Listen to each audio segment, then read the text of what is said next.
राधे राधे दोस्तों, welcome to my daily blog. और कैसे हैं आप सब? आई होप आप बहुत अच्छे होंगे। तो ये ब्लॉग है देव उठनी एकादशी और तुलसी विवाह का। तो बस तैयारी चल रही है। तो मैंने गेरू को अच्छे से पानी में भिगो दिया। और ये हमारी तुलसी जी हैं। तुलसी जी थोड़ी सूख गई हैं। बहुत सारे पौधे थे, पता नहीं क्या है, मौसम है या फिर हमारे यहाँ उगता हुआ सूरज नहीं आता, इसलिए पौधे बहुत जल्दी इस वाले फ्लैट पे सूख जाते हैं।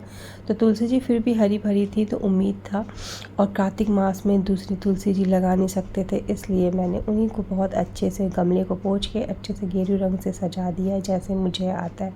एक्चुअली मेरे हाथ से अब इतनी सीधी लाइनें नहीं खिंच पाती। फिर क्या कहते हैं, पहले गेरू से सजाया, फिर चावल के का जो पेस्ट बनाया था उससे सजाने की कोशिश की। तो ब्रश से तो अच्छे से लग नहीं रहा था, फिर मैंने हाथ से ही ऐसे कर दिया, तो बहुत अच्छा लग रहा था।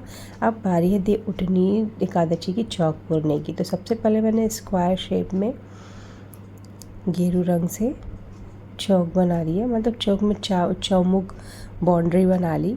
बहुत अच्छा लग रहा था बनाते समय। मुझे बहुत अच्छा लगता है चौक बनाना, रंगोली बनाना, पूजा पाठ में अपना टाइम बिताना। तो फटाफट चौक को सजा लेंगे।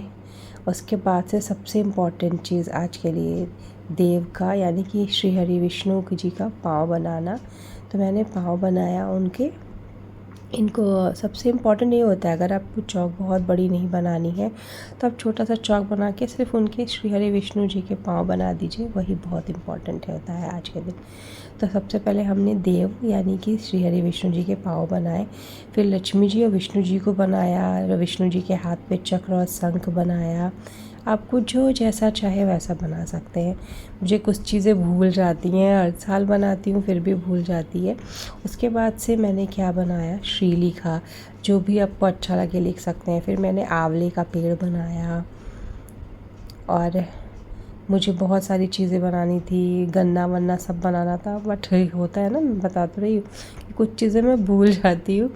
तो फिर वही हुआ। फिर बैकुंठ की सीढ़ी बनाई, जात बनाया, क्योंकि जात भी बहुत लक्ष्मी जी का वो मानते हैं, प्रतीक मानते हैं ये सब।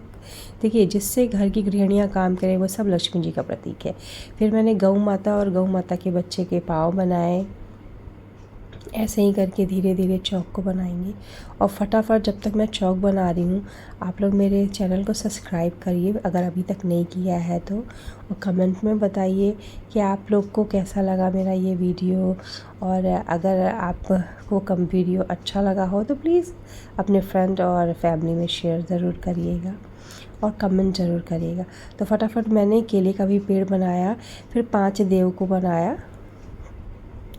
जल्दी जल्दी हम लोग एकादशी के दिन देव, कोई एकादशी करे या ना करे, देव उठनी एकादशी ज़रूर व्रत रखते हैं और ऐसे चौक बना करके करते हैं। फिर क्या हुआ था, जहाँ से श्री हरि विष्णु जी का बनाया था वहाँ से एक सीधी लाइन चौक के बाहर ले गई और भंवर टाइप का बनाया, मतलब बैकुंठ भंवर टाइप का बना दिया मैंने। तो ऐसे करते हुए मेरा चौक आधा रेडी हो चुका था। बहुत अच्छा लग रहा था, गेरू रंग से बना करके इतना अच्छा खिल के आ रहा था ये चौक। मैंने फ़र्स्ट टाइम गेरू रंग ट्राई किया, अदरवाइज़ हमेशा सिर्फ चावल को ही पीस करके बनाते थे। अब स्वास्तिक बनाया मैंने। उसके बाद से मैं बनाऊंगी सीलबट्टा। आपको बताया ना, गृहिणियाँ जिससे काम करें वो सब लक्ष्मी होती हैं।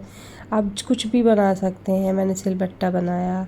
उसके बाद से आपको जो जो अच्छा लगे, जो भी आपको शुभ चिन्ह लगे, आप सब बना सकते हैं। तो ये मेरे सीलबट्टे तैयार हो चुके हैं। अब बारी होती है घर में जितने भी फैमिली मेम्बर हैं उनके पाँव बनाने की बारी है। तो मेरे यहाँ 4 हैं, जैसे मैं, मेरे हस्बैंड, मेरा बेटा और मेरे फादर इन लॉ। तो बस 4 लोगों के पाँव बना दिए मैंने और हमारा चौक पूरा हो चुका है। अब बारी है जो मैंने चावल के का पेस्ट बनाया था, उससे थोड़ा थोड़ा मैंने जहाँ जहाँ मुझे ज़रूरत लगी मैंने उस चावल को लगा दिया। अब बारी है पूजा की। तो देव को उठनी एकादशी को मूली का, आंवले का, उबले हुए सिंघाड़े, गंजी का, केवाच का थोड़ा फल फ्रूट रख लिया और थोड़ी रुई रख करके देव को ढक दिया। अब जिस थाली से ढकेंगे उस पर भी मैंने स्वास्तिक बना दिया था। अब बारी आती है मेन द्वार पे भी भगवान, मतलब जितनी भी आपके द्वार है बाथरूम को छोड़ करके सब पे हम भगवान जी का घर के अंदर यानी कि चौक तक जाते हुए पाँव बनाएंगे। तो मैंने बस नॉर्मल थोड़ा सा जिगजैग डिज़ाइन बनाया और श्री हरि विष्णु जी के पाँव बनाना स्टार्ट कर दिया है। अब सबसे पहले ये तो मेरा मेन गेट है, तो मैंने वहाँ पे बनाया श्री हरि विष्णु जी का, और पाँव बनाकर हम चैन के थ्रू इनको ले जाएंगे जहाँ पे हमने चौक पूरा हुआ है। ऐसे ही करते हुए आपको मैं दिखाती हूँ, ऐसे ऐसे करते हुए चैन बनाते हुए हम ले जाएंगे इनको चौक तक। हमें बस दिखाना है कि भगवान घर के अंदर आ रहे हैं, क्योंकि देव उठनी एकादशी है। आपको पता ही है, आषाढ़ में भगवान जी सो जाते हैं और कार्तिक मास में उनको जगाया जाता है। तो फटाफट सारे चौक पूर चुके थे, अब बारी है तुलसी पूजन की। तो सबसे पहले तुलसी जी में डाला मैंने कच्चा दूध, फिर थोड़ा सा जल डाला, फिर पीले धागे में 7 गांठ लगा करके उनको रखा।